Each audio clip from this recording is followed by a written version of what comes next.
श्री राम जय राम जय जय राम। श्री राम जय राम जय जय राम। श्री राम जय राम जय जय राम। श्री राम जय राम जय जय राम। जय रघुनंदन जय सिया राम। सीताराम जय सीताराम। जय रघुनंदन जय सिया राम। सीताराम जय सीताराम। जप ले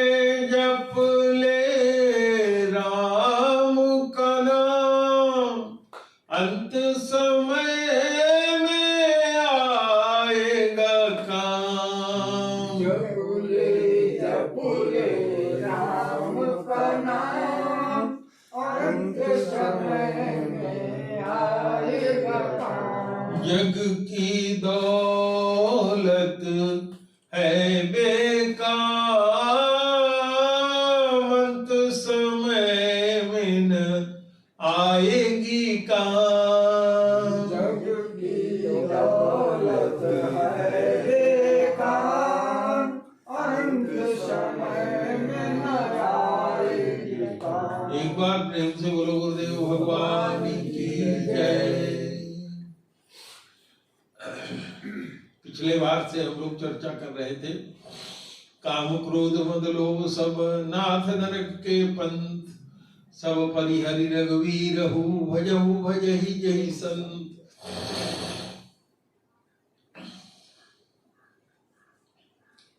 काम क्रोध मद लोभ ये सब नरक की तरफ ले जाने वाले हैं।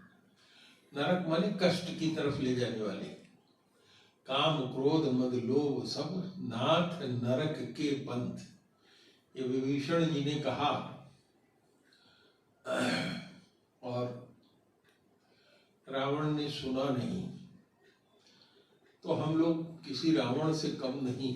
अपने अंदर हम समझते हैं कि सारी बुद्धिमत्ता, सारा ज्ञान, सारा विवेक हमारे अंदर है। गोस्वामी जी पूरी रामायण लिखने के अंतर्गत गरुड़ जी का और भुसुंडी जी का प्रसंग लिखते हैं, जिसमें लिखते हैं कि सारा मनुष्य स्त्री पुरुष सब सप्त प्रश्न किया था गरुड़ जी ने। 7 प्रश्न के सबसे अंतिम में जो 7वां प्रश्न किया था वो उन्होंने किया था कि हे प्रभु, ये मानस रोग आदमी को होता क्यों है? ये जो हम लोग अभी चर्चा कर रहे हैं काम क्रोध मद लोभ, ये सब क्या है? मानस रोग है, मनुष्य के मन के रोग है, मनोरोग है। तो उसका उत्तर देते हुए काग भसुंडी जी कहते हैं, सुनहु तात अब मानस रोगा, जिनते दुख पावई सब लोगा। आगे कहते हैं, मोह सकल व्याधिन कर मूला, तिनते पुनि उपजई बहुसूला। काम बात कफ लोभ अपारा, क्रोध पित्त नित छाती जारा। प्रीत करहि जो तीनों भाई, उपजहि सन्निपात दुखदाई। विषय मनोरथ दुर्गम नाना, ते सब सूल नाम को जाना। ममता दादु कंडु ईर्खाई, हर्ष विषाद गरह बहुताई। पर सुख देखी जरन सोई छई, कष्ट दुष्टता मन कुटिलई, अहंकार अति दुखद डमरुआ, दंभ कपट मद मान नहरुआ,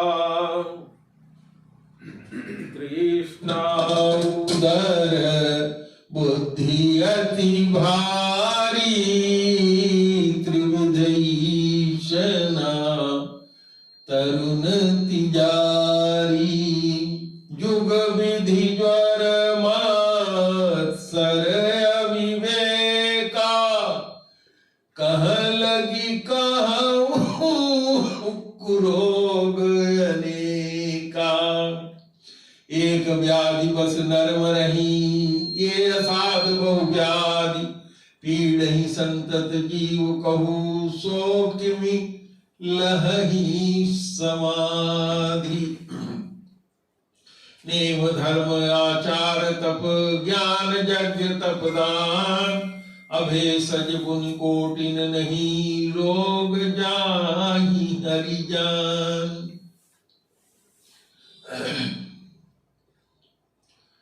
काकभसुंडी जी ने उत्तर देते हुए कहा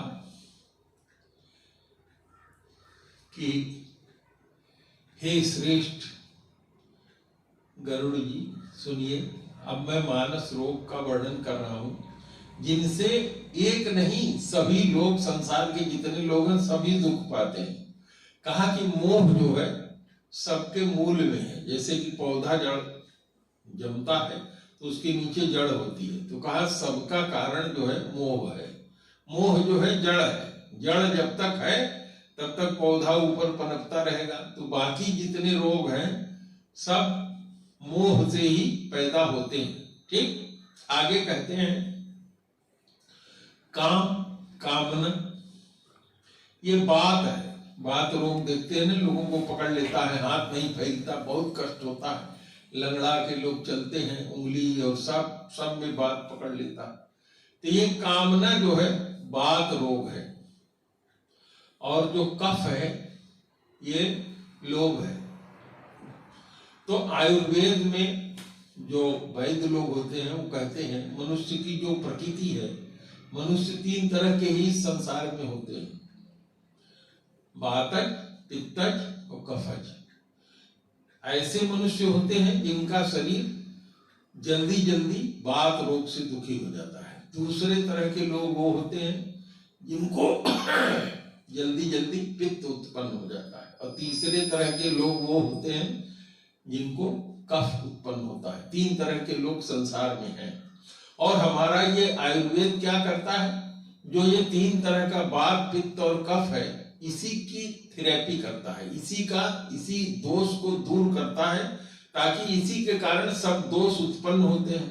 तो इसी तीनों, ये जो वात, पित्त और कफ है, यही तीनों सारे मनुष्यों में व्याप्त होते हैं। मनुष्य इसी 3 तरह के होते हैं। तो इसी के को लगा करके मानस रोग की भी व्याख्या गोस्वामी जी काकभसुंडी जी के माध्यम से कह रहे हैं। अभी जैसे आपने सुना, क्या सुना कि मोह जो है एक व्याधि है, और वो जड़ के रूप में है, जिससे बहुत से रोग उत्पन्न होते हैं। पहला रोग कामना का रोग, दूसरा लोभ उत्पन्न हुआ, तीसरा क्रोध उत्पन्न हुआ। ये पित्त के समान है जो हमेशा छाती को जलाता रहता है। और जब ये तीनों, कौन तीनों, लोभ, मोह और काम, ये जब तीनों मिल जाते हैं तो सन्निपात उत्पन्न हो जाता है। ये तीनों सबसे प्रबल है, ये तीनों प्रतीक हैं। मोह जो है, मोह, काम और क्रोध, ये 3 जिसके आदमी के अंदर हो गए, समझ लो उसका सुधार होना संभव नहीं है। सन्निपात जब हो जाता है तो व्यक्ति का मरना सुनिश्चित हो जाता है। तो कहते हैं कि ये जो नाना प्रकार की मनोरथ उत्पन्न होते हैं वो विषयों के कारण होते हैं। ये विषय जो मन रूपी रथ जो हमारे शरीर के अंदर मन है वो हमारे इंद्रियों के रथ पे सवार होकर के इंद्रियों की जो इच्छा होती है उसको पूर्ति करने के लिए नाना प्रकार की चीजें उत्पन्न करता है।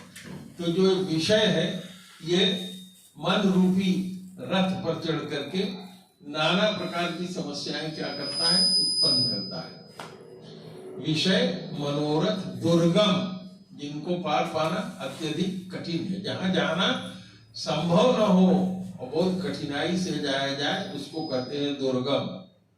और हम लोग जीवन में क्या करते हैं, कोई चीज आता है तो हर्षित होते हैं, और कोई चीज आता है तो उससे दुखी होते हैं। तो हर्ष विषाद बहुत सी चीजें इसमें सम्मिलित हैं।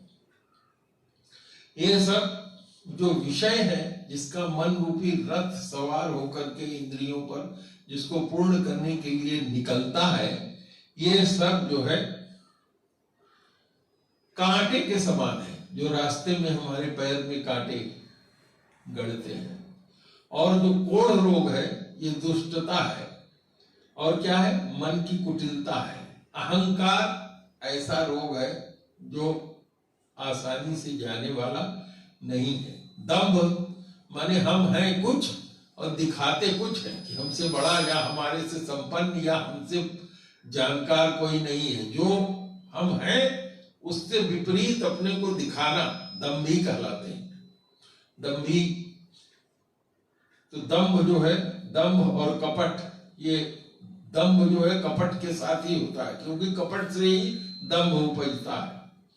और मद माने अपने को बहुत बड़ा समझना, अहंकार होना, ये मान के कारण होता है, मान अपमान के कारण उत्पन्न होता है।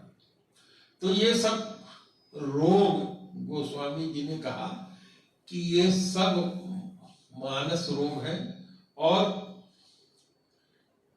कहते हैं कि ये सबको है।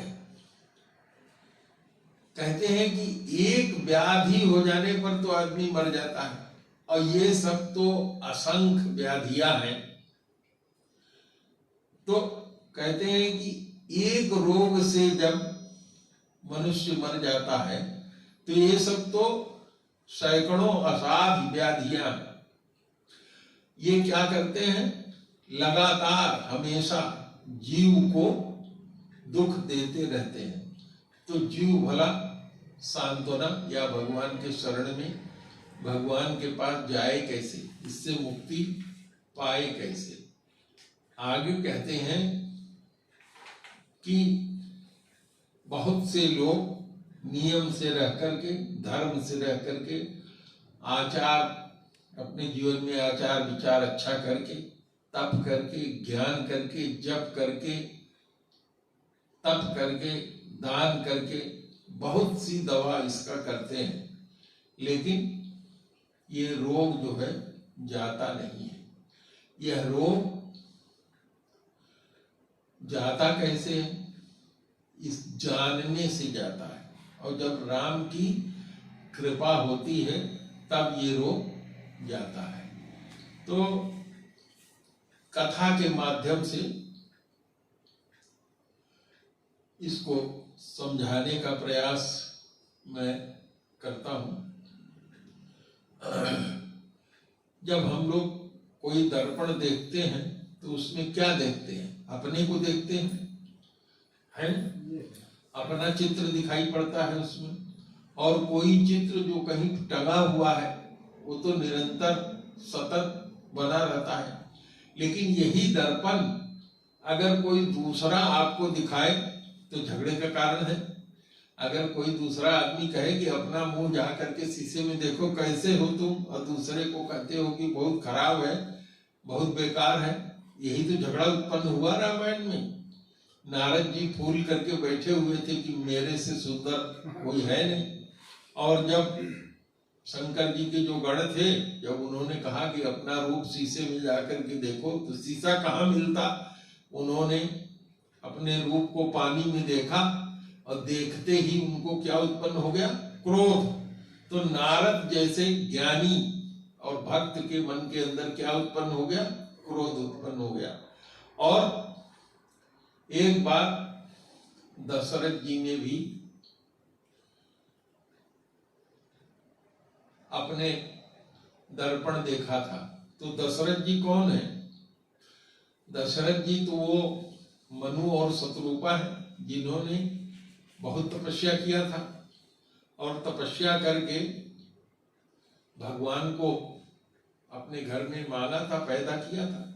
तो जब दशरथ के रूप में आए और भगवान उनके यहाँ पैदा हुए, तो गोस्वामी जी क्या लिखते हैं? गोस्वामी जी कहते हैं, दशरथ पुत्र जन्म सुनिकाना,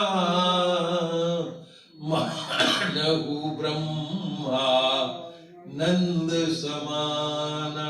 जो ज्ञानी लोग होते हैं, ज्ञानी लोग जब ज्ञान के मार्ग से ब्रह्म की उपासना करते हैं, क्योंकि ज्ञानियों के जो भगवान होते हैं उनको क्या कहा जाता है? ब्रह्म कहा जाता है। तो जो उनको अत्यधिक आनंद मिलता है, जिसको प्राप्त करने के लिए वो इतना सब प्रयत्न करते हैं, ज्ञान मार्ग से चलते हैं, तो जो प्राप्त होता है उस प्राप्तव्य होता है। जैसे मेहनत करते हैं तो खेती करते हैं, तो खेती को बेचते हैं तो क्या मिलता है? प्राप्तव्य, धन मिलता है। तो उसी तरीके से ज्ञान मार्गी जो साधु होते हैं, ज्ञान मार्ग पर चलते हैं, जब वो ज्ञान मार्ग की पूर्ति होती है तो उनको ब्रह्मानंद मिलता है। तो मनु जो थे क्या थे? ज्ञान मार्ग पर चलने वाले ही थे। और जब उन्होंने भगवान को प्रसन्न करके अपने पुत्र के रूप में माना और जब उनके यहाँ भगवान पैदा हुए, तो गोस्वामी जी क्या लिखते हैं? दशरथ जी जब सुनते हैं कि हमारे यहाँ पुत्र पैदा हुआ, तो ब्रह्मानंद जैसे उनको प्राप्त हो गया। और क्या कहते हैं? परम प्रेम मन पुलक शरीरा, चाहत उठन करत मति धीरा। और कौन उनके घर आया? जाकर नाम सुनत शुभ होई, मोरे गृह आवा प्रभु सोई। तब तो भाई दशरथ जी ने जब अपने पूर्व जन्म में मनु शत्रुपा के रूप में थे, मनु रूप में थे, शत्रुपा थी, बहुत तपस्या किया, भगवान पर ब्रह्म परमात्मा ब्रह्म जो निर्गुण ब्रह्म होता है उस सगुण के रूप में आया और उसने वरदान दिया कि जाओ, जब आप दशरथ के रूप में होगे तो मैं आपके घर में अपने अंशों के सहित अवतार लूंगा। तो दशरथ जी को तृप्ति मिल जानी चाहिए थी, क्योंकि उन्होंने राम जी को दर्शन पाया और उनको अनुभूत हुआ कि हमारे घर में वही आया है जो जिसका नाम सुनने से शुभ हो जाता है, वही प्रभु मेरे घर में पैदा हुआ है। लेकिन फिर भी उनको क्या लगता है? कुछ अतृप्ति लगती है। जब दर्पण में देखते हैं तो उनको क्या दिखाई पड़ता है कि मेरे बाल जो है सफेद हो गए हैं। तो उनके मन में क्या आता है? उनके मन में आता है कि जब मेरे बाल सफेद हो गए, और कहाँ ये दर्पण देखते हैं? जहां वो बैठते हैं, जहां उनकी राजसभा लगती है। तो कितने लोग गोस्वामी जी के ऊपर कहते हैं कि भला बताइए, जहां राजसभा लगती है, जहां प्रधानमंत्री बैठते हैं, जहां कैबिनेट की बैठक होती है, क्या वहां भी दर्पण लगा रहता है कि उसमें प्रधानमंत्री अपना चेहरा देख सके? तो हाँ, देख सकता है। तो गोस्वामी जी क्या करते हैं? जब अयोध्या कांड की शुरुआत करते हैं तो कहते हैं, जो हनुमान चालीसा का पहला दोहा है, क्या कहते हैं?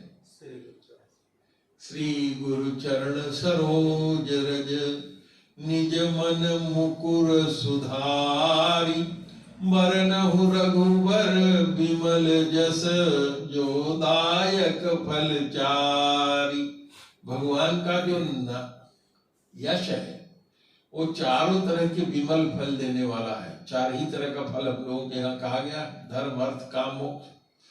तो कहते हैं गोस्वामी जी क्या कहते हैं? कहते हैं कि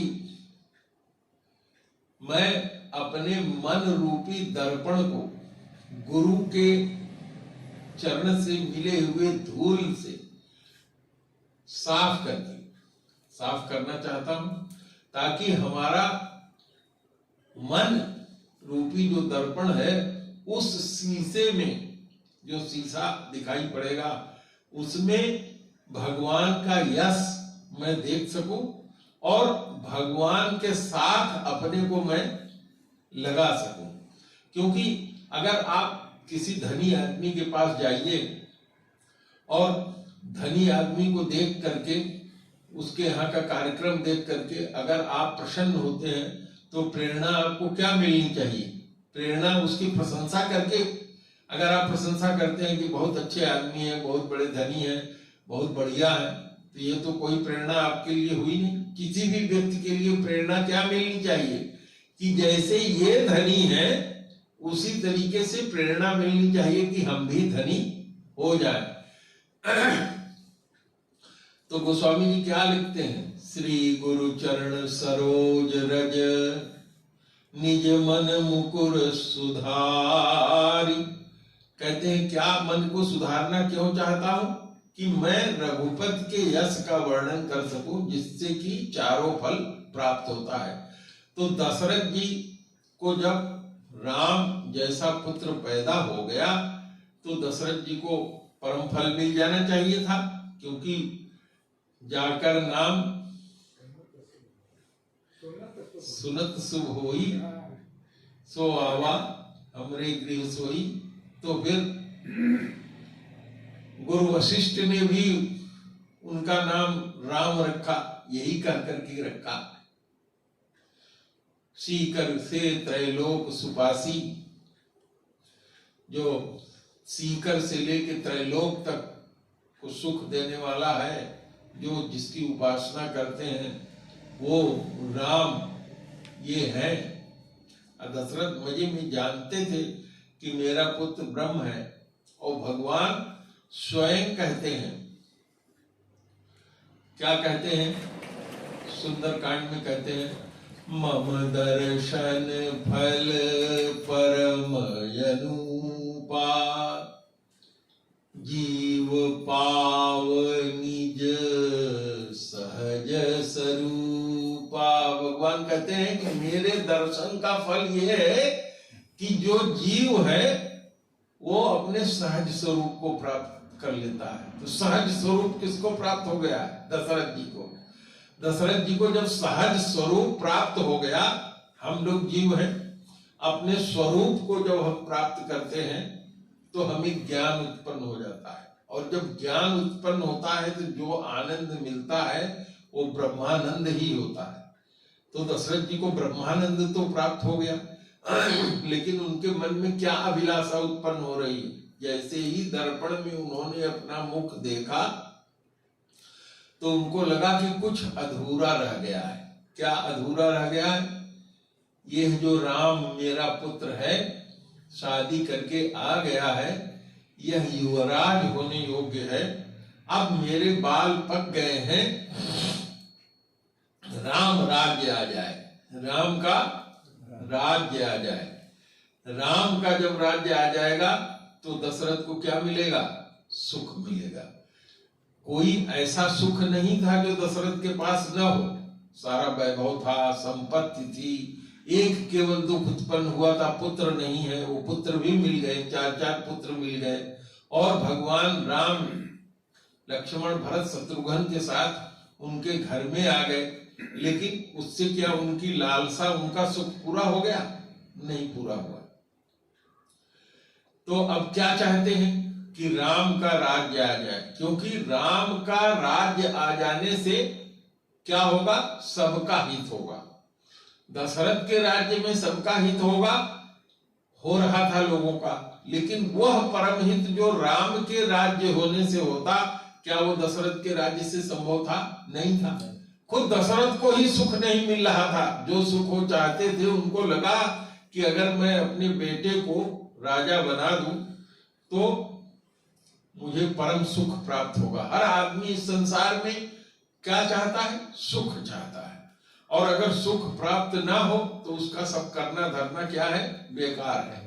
नेम, धर्म, आचार, तप, ज्ञान, यज्ञ, दान, जितना सब आदमी करता है, क्यों करता है? कि हमको सुख मिले। और सुख कैसे मिलेगा? सुख वैसे ही मिलेगा जैसे जो जल है। जल जब ऊपर से छूटता है तो कहाँ भागता है? धरती पर। और धरती पर जब आता है तो कहाँ भागता है? जिधर ढाल होता है। और कहाँ जाके उसकी गति समाप्त होती है? जब समुद्र में पहुंचता है। ये पृथ्वी का ढेला आप ले लीजिए, उसको उठा के फेंक दीजिए, लेकिन वो सुख कहाँ मानता है? गिर करके धरती पर आता है, वहां सुख मानता है। इसी तरीके से हम लोगों के शरीर में क्या है? आत्मा है। आत्मा होने से हम लोग क्या है? जीव है। यह जीव सुख कब मानेगा? जब परमात्मा को पा जाएगा, परमात्मा को पाएगा तभी सुख होगा। संसार की चीजें पाने से अगर सुख होता तो सारे लोगों को सुख हो जाता। संसार की सारी चीज दशरथ के पास थी, भगवान जैसा पुत्र भी उत्पन्न हो गया, फिर भी उनको लगा कि हमारे यहाँ कुछ कमी है, सुख नहीं है। तो मानस रोग ये जो है इनकी भी व्याप्ति है। तो इसको दूर कैसे किया जा सकता है? गोस्वामी जी ने अपने रामायण में कई जगह लिखा है। क्या लिखा? जीव के लिए कहा कि ईश्वर अंश जीव अविनाशी, अचेतन अमल सहज सुख राशि। हम लोग क्या है? ईश्वर के अंश हैं। और हमारे अंदर क्या क्या गुण है? जो भगवान के गुण हैं। चेतन है, भगवान चेतन है। अमल है, मल से रहित भगवान है, उनके पास कोई मल नहीं है। हमारी आत्मा भी मल से रहित है। और भगवान सुख के राशि हैं, परमानंद कहलाते हैं, वो आनंद कहलाते हैं। तो हमारी आत्मा भी सुख की राशि है। लेकिन हम लोगों के साथ क्या होता है? सो माया बस भयउ गोसाई, अबध्यो कीर मर कट की नाई। हमारी आत्मा आज से नहीं, जब से हम भगवान से अलग हुए हैं तब से माया के बस में हो गया। और जब तक इस माया से मुक्ति नहीं मिलेगी तब तक क्या आनंद मिलेगा? संसार की चीजें मिलके आनंद नहीं मिलेगा। और भगवान क्या कहते हैं? गीता में कहते हैं, दैवी है शी गुणमयी मम माया दुरत्यया, मामेव ये प्रपद्यन्ते मायामेषां तरन्ति ते। गुण कहते हैं किसको? गुण कहते हैं जो हमारे आपके अंदर सुंदर कार्य करने का तरीका होता है, अच्छा कार्य करते हैं, उसको भी गुण कहते हैं। और गुण कहते हैं रस्सी को भी। और भगवान क्या कह रहे हैं? दैवी है मेरी माया, दैवी ऐसी गुणमयी। तो क्या गुण है उसमें? वो 3 रस्सियां उसमें बरी हुई हैं। एक रस्सी हो तो उसको आप झटक के तोड़ भी लेंगे, लेकिन भगवान की जो माया है उसमें 3 रस्सी है। कौन कौन सी? सतोगुण, रजोगुण और तमोगुण। गुण माने रस्सी, सतोगुण की रस्सी, तमोगुण की रस्सी और रजोगुण की रस्सी। इसी तीनों रस्सी को बर करके उन्होंने उसके अंदर हमारी आत्मा को, हम उसी के अंदर बैठे हुए। तो कहते हैं दैवी हैशी गुणमयी मम माया दुरत्यया, मेरी ये माया उस रस्सी की तरह से है जो तुमको बांधे हुए रखे हुए है। तो कहते हैं कि फिर टरेगी कैसे? माम एव ए प्रपद्यन्ते, जब मेरे शरण में आ जाओगे तो माया हमेशा तरंती थे। तो ये माया क्या हो जाएगी? इससे तर जाओगे। इसका उदाहरण है रामायण में। आप लोगों ने सुग्रीव का नाम सुना है। सुग्रीव और उसके भाई बाली में अत्यधिक प्रेम था ना? और एक दिन मैं सुत मायावी नाऊ एक दिन उसके राज्य में मैं नाम का एक राक्षस आया और उसने आधी रात को आकर के बाली के महल के सामने पुकारा, बाली आ जाओ हमसे लड़ने के लिए। क्योंकि राक्षस की शक्ति रात में ज्यादा होती है, तो राक्षस ने क्या सोचा था कि रात में मैं चिल्लाऊंगा, बाली लड़ने हमसे आएगा नहीं, और जब बाली लड़ने नहीं आएगा तो सब जगह चर्चा हो जाएगी कि बाली लड़ने नहीं आया, उसको डर था कि अगर हम लड़ने आएंगे तो हार जाएंगे, तो हमारा नाम ऊंचा हो जाएगा, इसलिए वो रात के अंधेरे में आया था। लेकिन बाली का स्वभाव क्या था? वो किसी की ललकार सुनने वाला था नहीं। और बाली रात में ही लड़ने के लिए उससे निकल आया। और अगर वो मैसुत जो मायावी था, अगर वो लड़ने के लिए आया होता तो महल के बाहर ही युद्ध कर लेता, लेकिन उसने वहां तो युद्ध किया नहीं, वो भाग चला नहीं। इसका मतलब क्या था? वो माया दिखाने तो ही आया था कि रात के समय हमारी माया से वो डर जाएगा, आएगा नहीं, हमसे लड़ेगा नहीं, मेरा नाम हो जाएगा। सारा संसार नाम के लिए ही परेशान, यही मानस रोग। तो वो भाग चला। मैं पुनि गयो बंधु संग लागा। कहते हैं सुग्रीव जी कि मैं भी अपने भाई के पीछे पीछे भाग करके गया। और कहा गया? वो एक गुफा में घुस गया। जब वो गुफा में घुस गया तो बाली भी उसके साथ गुफा में घुस गया, और उसने मुझसे कहा कि 15 दिन तक यहाँ इंतजार करना, अगर मैं 15 दिन में नहीं आता हूं तो समझ लेना कि उसने हमको मार दिया।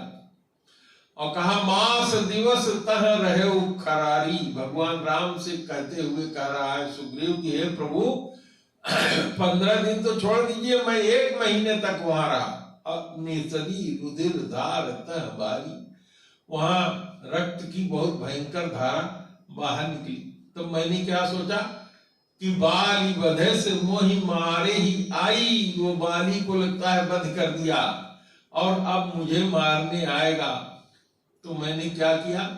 द्वार शैल दे चले पराई। मैंने दरवाजे पर पत्थर लगा दिया और लगा करके भाग लिया कि भाग करके जान में अपना बचा लूं। और कहा मेरा कोई दोष नहीं था, मंत्रियों ने देखा कि कोई राजा नहीं है तो उन लोगों ने मुझको राजा बना दिया। और जब मैं राजा बन गया और बाली मार करके उसको वहां लौटा तो उसने बिना किसी से कुछ पूछे जाचे हमारे पर उसने आक्रमण कर दिया। और सुग्रीव से ज्यादा भागने वाला जीवन में कोई है नहीं। कहा कि उसने मुझको बहुत मारा। हर लीने से सर्वस अरु नारी, उसने सर्वस्व मेरा छीन लिया और मेरी नारी तक भी उसने हर लिया। तो भगवान ने पूछा कि ये बताओ तुम ऋषिमुख पर क्यों रहते हो? तो उसने कहा कि ऋषिमुख पर इसलिए रहता हूं कि यहाँ साप बस आवत नहीं, यहाँ श्राप के बस नहीं आता, इसलिए प्रभु मैं ऋषिमुख पर्वत पर रहता हूं। तो भगवान ने कहा कि अच्छा बाली को मैं, तुम डरो नहीं, एक ही बाण से मार दूंगा। भगवान ने उसको अभय किया और जो चीज उसने बताया उसको भगवान ने एक ही बाण में मार करके उसको सिद्ध भी कर दिया था कि ये बाली को मार सकते हैं। लेकिन बाली तो भगेड़ू था, जब गया फिर से लड़ने के लिए भगवान ने भेजा तो जब एक ही मुक्का पाया हो तो वहां से भागा और भाग करके भगवान के शरण में आया और कहा प्रभु बाली मेरा ये काल नहीं हो सकता। तो भगवान ने कहा ठीक। तो भगवान ने उसके गले में माला डाल दिया और कहा तुम दोनों भाई एक ही जैसे हो, तो कहीं एक को मारने में दूसरा न मर जाए, तुम्हारी पहचान बनी रहे, इसलिए हमने तुमको, अब मैं माला पहना के भेज रहा हूं। तो माला पहना करके फिर बल दे करके भगवान ने भेजा और सुग्रीव फिर युद्ध के लिए जाता है।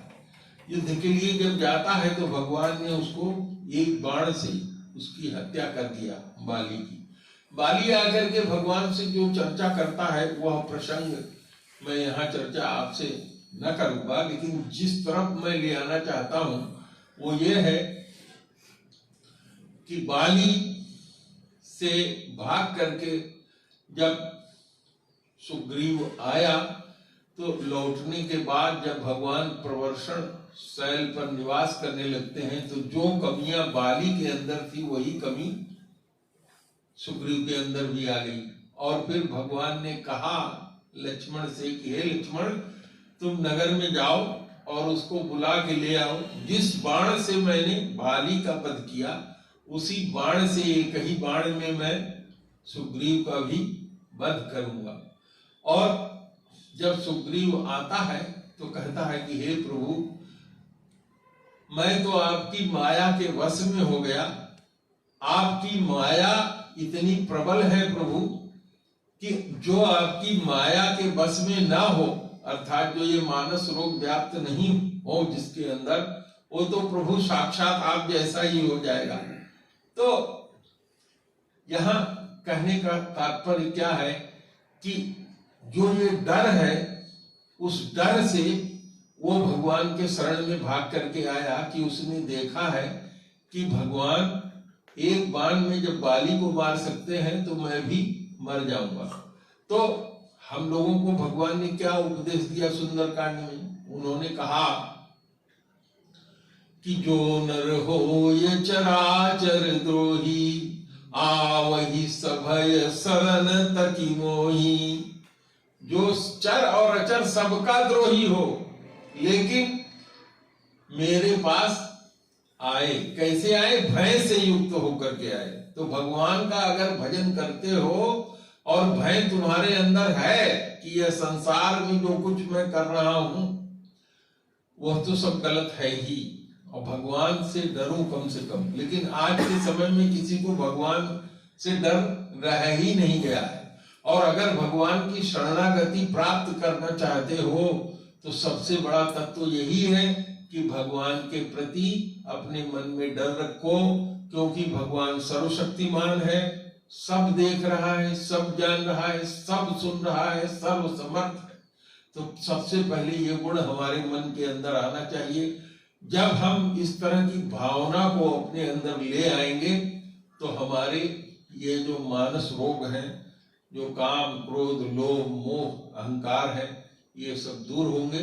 अब बहुत लंबा न हो जाए, इसलिए मैं आप लोगों से राम नाम चर्चा करके खत्म करना चाहूंगा। श्री राम जय राम, जय जय राम, जय सिया राम, जय जय सिया राम। श्री राम जय राम, जय जय राम, जय सिया राम, जय जय सिया राम। एक बार प्रेम से